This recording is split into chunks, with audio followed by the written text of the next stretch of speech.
চলতি এশিয়া কাপে সেরা 4 দল নিয়ে আজ থেকে শুরু হচ্ছে সুপার 4 পর্ব। সুপার 4-এর 4টি দল হল ভারত, পাকিস্তান, শ্রীলঙ্কা এবং বাংলাদেশ। সুপার 4-এ সবাই সবাইয়ের সঙ্গে একবার করে খেলবে এবং পয়েন্ট তালিকার শীর্ষ 2 দল 28 সেপ্টেম্বর ফাইনালে মুখোমুখি হবে। প্রথমেই আপনাদের জানাবো সুপার 4-এর সম্পূর্ণ শিডিউল। সুপার 4-এর সূচি 20 সেপ্টেম্বর অর্থাৎ আজকে শুরু হচ্ছে প্রথম ম্যাচ সুপার 4-এর, যেখানে শ্রীলঙ্কার মুখোমুখি হবে বাংলাদেশ দুবাইয়ে। 21 সেপ্টেম্বর দুবাইয়ে ভারত পাকিস্তান ম্যাচ।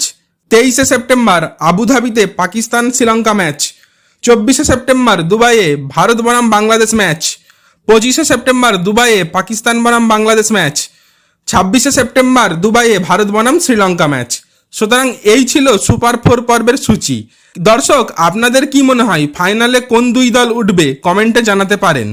এর পরের আপডেট হলো অক্টোবর মাসের শুরুতে ভারতে টেস্ট সিরিজ খেলতে আসছে ওয়েস্ট ইন্ডিজ এবং তার আগে ওয়েস্ট ইন্ডিজের কোচ ড্যারেন সামি জানিয়ে দিয়েছেন ভারতকে হারানোর পরিকল্পনা তৈরি তাদের।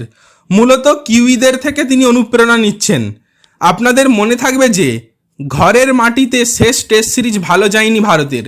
নিউজিল্যান্ডের কাছে ঘরের মাটিতে হোয়াইট ওয়াশ হতে হয়েছিল ভারতকে। এর ফলে বিশ্ব টেস্ট চ্যাম্পিয়নশিপের ফাইনাল খেলা হয়নি টিম ইন্ডিয়ার। এবার 2025 থেকে 2027 টেস্ট বিশ্বকাপ সাইকেলে ভারতের মাটিতে প্রথম খেলতে আসছে ওয়েস্ট ইন্ডিজ। অক্টোবরের শুরুতে সেই সিরিজ।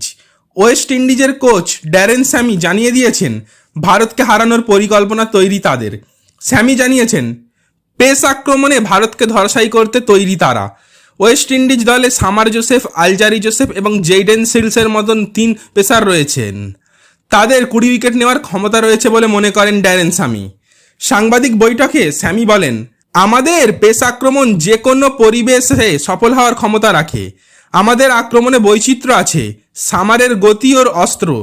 জেইডেন দুদিকেই সুইং করাতে পারে, আবার আলজারির উচ্চতা ওকে বাউন্স পেতে সাহায্য করে। আমরা গত 2 বছরে বিদেশের মাটিতে ভালো খেলেছি, ভারতেও সেটাই করতে চাই। ভারতে 20 উইকেট নিতে না পারলে টেস্ট জেতা যাবে না। আমাদের পেস আক্রমণ 20 উইকেট নেওয়ার ক্ষমতা রাখে। 42 বছরের খরা কাটাতে মরিয়া ওয়েস্ট ইন্ডিজ। শেষবার 1983 সালে ভারতের মাটিতে টেস্ট সিরিজ জিতেছিল তারা। এবার আবার সেটা করে দেখাতে চাইছেন স্যামিরা। 2 অক্টোবর থেকে শুরু টেস্ট সিরিজ। সেই সিরিজ জিতে ফিরতে চাইছে ওয়েস্ট ইন্ডিজ। ভারতের মাটিতে ভারতকে হারাতে নিউজিল্যান্ডের পরিকল্পনা ধার করেছে ওয়েস্ট ইন্ডিজ। স্যামি বলেন, আমরা জেতার মানসিকতা নিয়েই যাব। ভাববো না যে ভারতের মতো শক্তিশালী দলের বিরুদ্ধে খেলা। নিউজিল্যান্ড কি করেছে আমরা দেখেছি। ভারতের পরিবেশে ওরা যেভাবে খেলেছে আমরাও সেটা করতে চাই। ওদের পরিকল্পনা কাজে লাগাতে চাই। আশা করি সফল হব। সুতরাং এই ছিল ড্যারেন সামির বক্তব্য। আপনাদের কি মনে হয় ভারতে এসে কি 1983 সালের পর আবার 42 বছরের খরা কাটাতে পারবে ওয়েস্ট ইন্ডিজ? টেস্ট সিরিজ তারা কি জিততে পারবে? কমেন্টে জানাতে পারেন।